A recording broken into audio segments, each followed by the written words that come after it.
With the president facing his first foreign policy crisis, much of the attention has been on his blunt warning to North Korea this week.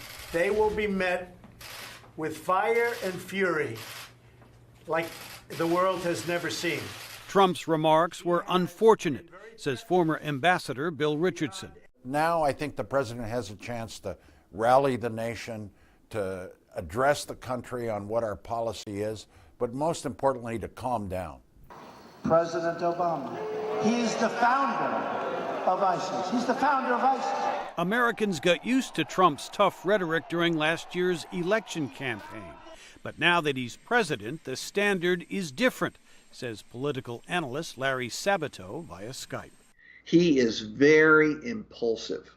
Now, I suppose you could argue that abroad, that may be a plus when your enemies, when your adversaries think they're dealing with someone who doesn't exactly have a cool head. On the other hand, when you're dealing with nuclear weapons, I'd say it was in everybody's interest, including America's interest, to have someone with a cool head. But Trump defenders say the blunt warning is what his supporters expect. This is not the Obama White House. This is the Trump White House. We do not tell people in advance, if they are adversaries, what we are going to do. The challenge on North Korea comes in the wake of recent polls that show the president's approval rating at home dipping to new lows, even among Republicans. In the beginning, the vast majority of the people who voted for him strongly supported him, strongly approved his job performance. Now, in most surveys, it's down somewhere between 17 and 24%.